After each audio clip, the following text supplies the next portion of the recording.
inestimáveis. Ou seja, são duas pessoas que se respeitam. É claro que existem diferenças significativas entre os dois, mas ainda para fazer uma provocação. Os 5 pontos de Calvino não foi ele quem escreveu. Os 5 pontos de Armínio não foi ele quem escreveu.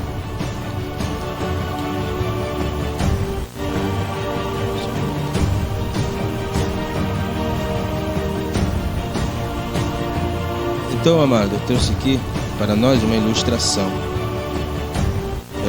No decorrer dos anos, nós temos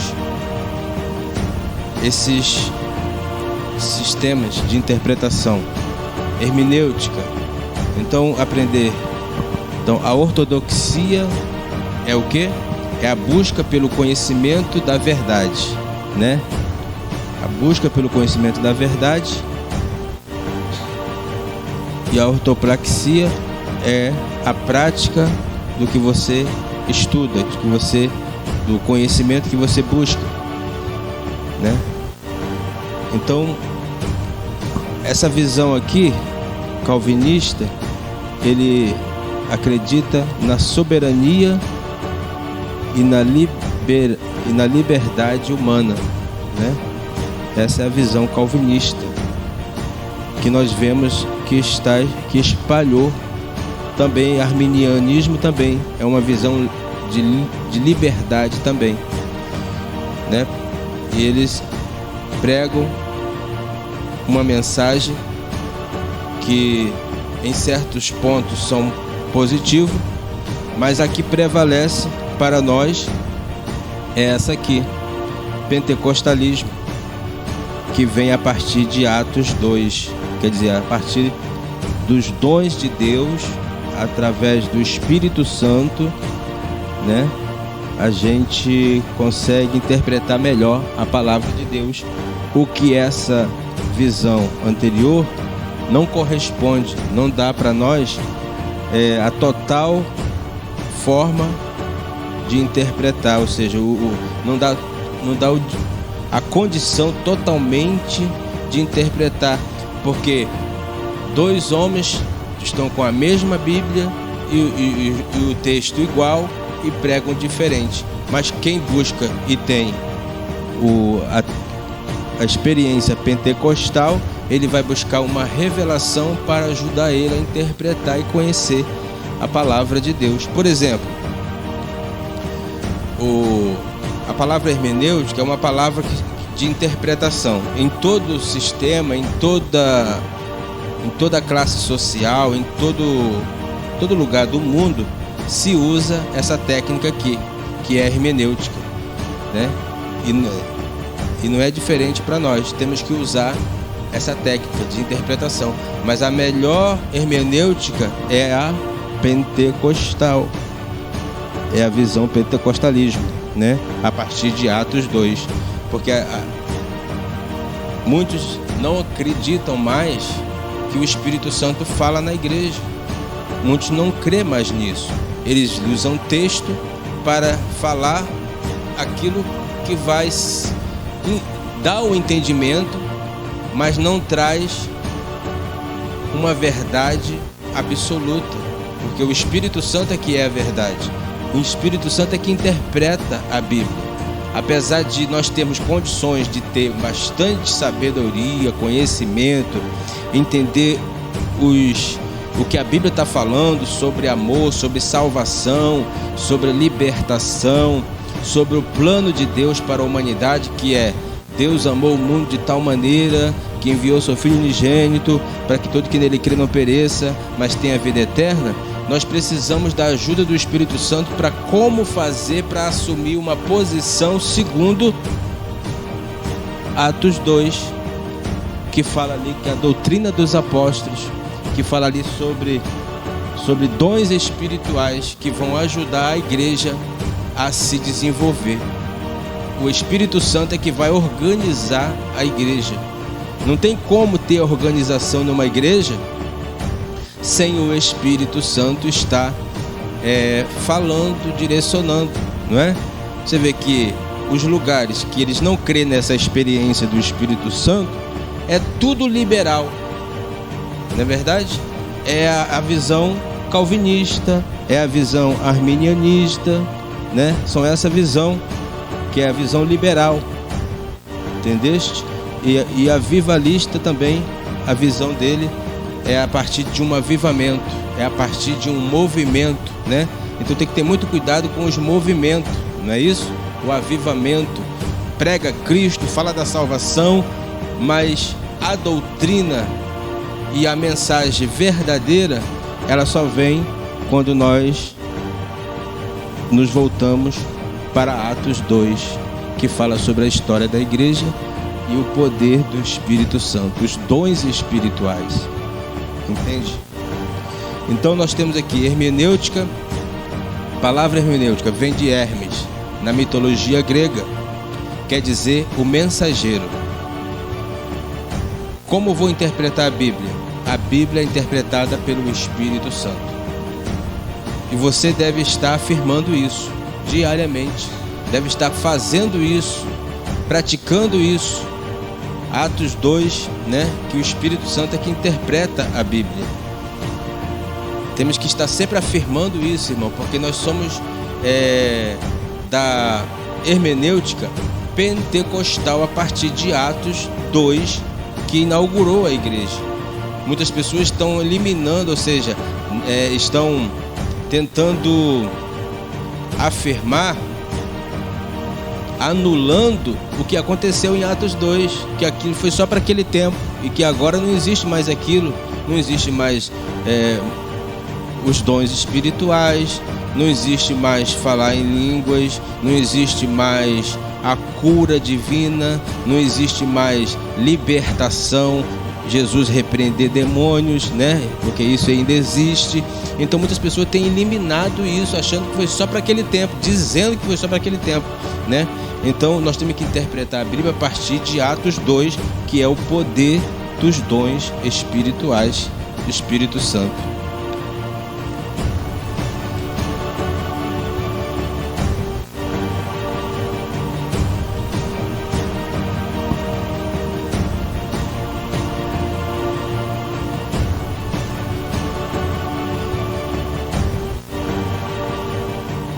Pressuposto da ortodoxia, conhecimento da verdade, quer dizer, o resultado.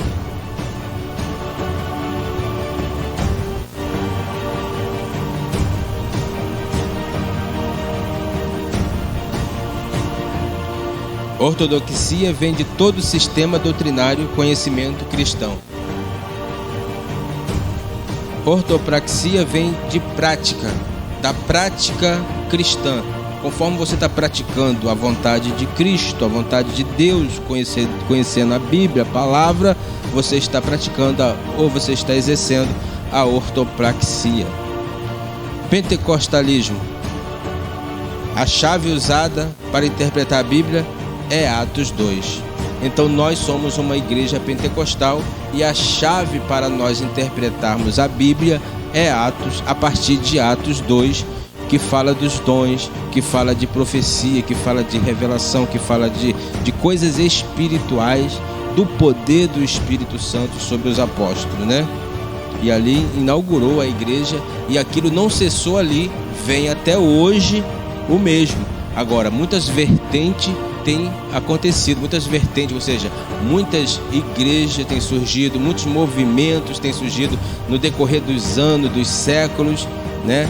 Tem acontecido muitos movimentos e fugido e tem causado um desequilíbrio em relação ao que Deus quer para a igreja, como aconteceu em Atos 2. E ali nós vemos que os que perseveravam na doutrina dos apóstolos, na comunhão do pão, na comunhão no pão, na comunhão nas orações e no partir do pão, e muitos sinais e maravilhas se faziam pelos apóstolos. Então aquilo ali é a base doutrinária para toda a igreja pentecostal. Para toda a igreja pentecostal. Não tem como fugir dessa regra, porque vai causar o desequilíbrio na igreja, né? Desequilíbrio, não é verdade? Avivalista pensa a vida cristã a partir de avivamentos. avivamentos, né? Sabemos que o maior avivamento é a pessoa quando se arrepende dos seus pecados e aceita Jesus. Aí já inicia o avivamento, o despertamento, a pessoa se rendendo para Cristo. Isso é avivamento e não movimento, né, irmãos? Aí tem que ter cuidado, temos que respeitar todos que falam de Jesus, todos que pregam a palavra, mas a hermenêutica pentecostal é a que vai te dar a melhor condição de interpretar melhor a palavra de Deus e chegar ao conhecimento da verdade de Cristo para a tua vida, né? Amém? Então vamos lá em Atos 2 e examinar a Bíblia agora. Aqui foi só uma ilustração, né? Falamos sobre a hermenêutica, a primeira parte. Aí semana que vem a gente fala sobre a segunda parte, que é uma explicação mais abrangente ainda, né?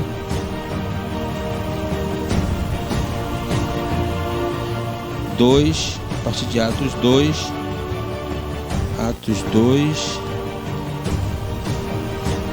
2. Vamos lá, vamos ler Atos 2. A descida do Espírito Santo, que foi aqui que inaugurou a igreja, né? Cumprindo-se o dia de Pentecostes, estavam todos reunidos no mesmo lugar, e de repente veio do céu um som como de um vento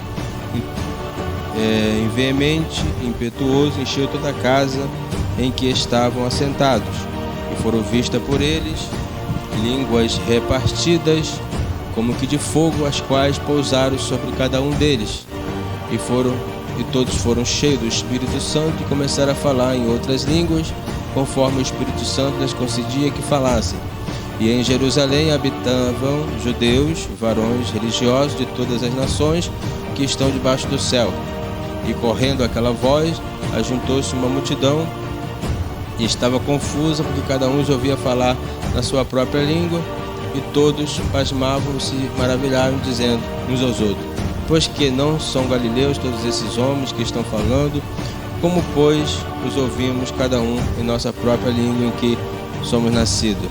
Partos, Medos, Elamitas e os que habitam na Mesopotâmia, e Judéia, e Capadócia, e Ponto, e Ásia, Frígia, Panfilha, Egito, parte da Líbia, junto a Cirene, forasteiros romanos, tanto judeu como prosélitos, e cretenses e árabes, todos os temos ouvido em nossas próprias línguas falar da grandeza de Deus. E todos se maravilhavam e estavam suspensos, dizendo uns aos outros: o que quer dizer isso? E outros, zombando, diziam: estão cheios de monstros. Então, amados, aqui a descida do Espírito Santo. E a partir disso aqui, Pedro se levanta, faz o seu discurso usado, inspirado pelo Espírito Santo, e almas se convertem ao Senhor. E nós vemos aqui no versículo 37 as primeiras conversões. Então começa o avivamento aqui através do poder pentecostal. Ouvindo eles isto, compungiram-se em seu coração e perguntaram a Pedro e aos demais apóstolos: que fareis, irmão, varões? E disse-lhe Pedro: arrependei-vos e cada um de vós seja batizado em nome de Jesus Cristo para perdão dos pecados, e recebereis o dom do Espírito Santo. Então aqui começa o avivamento, irmão, quando Pedro prega e diz: arrependei-vos para que seja batizado. Então aqui começa o avivamento. O avivamento é quando a mensagem é pregada e almas começam a aceitar Jesus. Então, no poder do Espírito Santo, Pedro, agora usado e inspirado, começa a pregar a palavra de Deus. Então, sem o Espírito Santo, não tem como ter conversão de almas para o Evangelho do Senhor Jesus Cristo. Então, a palavra é de Deus, mas a inspiração tem que ser pelo Espírito. A Bíblia é a palavra de Deus, mas a revelação vem através do Espírito Santo, usando a palavra e interpretando a palavra, né? Porque a promessa de respeito a vós, vossos filhos, e a todos os que estão longe, e a todos quanto Deus nosso Senhor chamar. E com muitas outras palavras testificava e exortava, dizendo: salvai-vos dessa geração perversa. de sorte que foram batizados que de bom grado receberam a sua palavra, e naquele dia agregaram quase 3.000 almas. Então se batizaram quem receberam a palavra inspirada do Espírito Santo através do apóstolo. Então o Espírito Santo aí já começa a fazer o seu trabalho através dos apóstolos. Na verdade, não é Pedro que está sendo, ele está sendo só o canal, mas o trabalho aí está sendo exatamente do Espírito Santo. Sem o Espírito Santo não tem como ter conversão de alma e entendendo a palavra, recebendo a palavra de bom grado. Porque para receber a palavra de bom grado tem que receber através da unção do Espírito Santo, a revelação, a interpretação que o Espírito Santo dá da palavra. Porque alguém pode dizer, eu estou crendo em Jesus, quero me batizar, mas você também está recebendo a palavra, você está sabendo interpretar, o Espírito Santo está revelando para você a palavra, ou você está indo por influência de alguém que quer se batizar e ainda não está liberto de algumas coisas? Então tem que estar liberto, tem que entender a interpretação da palavra através do Espírito Santo, que aí sim, aí você pode se batizar, porque aqui está dizendo que os que se batizaram foram os que de bom grado receberam a palavra, ou seja, eles entenderam pelo Espírito Santo interpretar o que Pedro estava pregando, que era pelo Espírito Santo. E com muitas outras palavras testificava e exortava dizendo: porque a promessa de respeito a vós, vossos filhos e todos que estão longe, e todos quanto Deus nosso Senhor chamar. E com muitas outras palavras isto testificava e exortava dizendo: salvai-vos desta geração perversa, de sorte que foram batizados que de bom grado receberam a palavra, e naquele dia agregaram-se quase 3.000 almas, porque receberam de bom grado a palavra. Então o Espírito Santo aqui inspirava Pedro para pregar a palavra, e o povo entendia o recado, entendia a mensagem, que era para se arrepender e receber de bom grado a palavra. Então tem que receber de bom grado a palavra. E para receber de bom grado tem que estar interpretando através do Espírito Santo, a vontade de Deus através da palavra, né? Então o Espírito Santo estava convertendo, na verdade, o coração.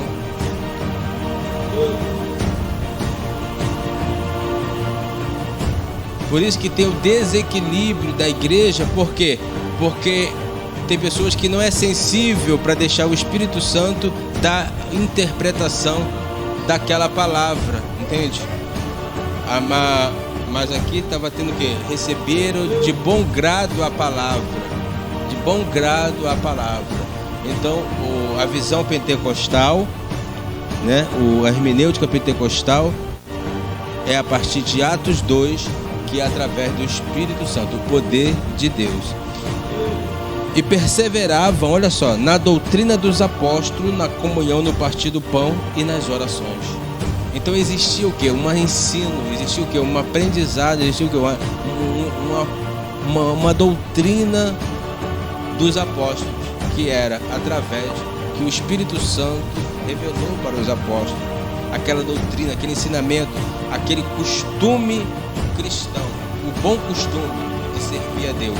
É uma doutrina, né? O bom costume de servir a Deus. Como é o comportamento? Deus revela até no chamado.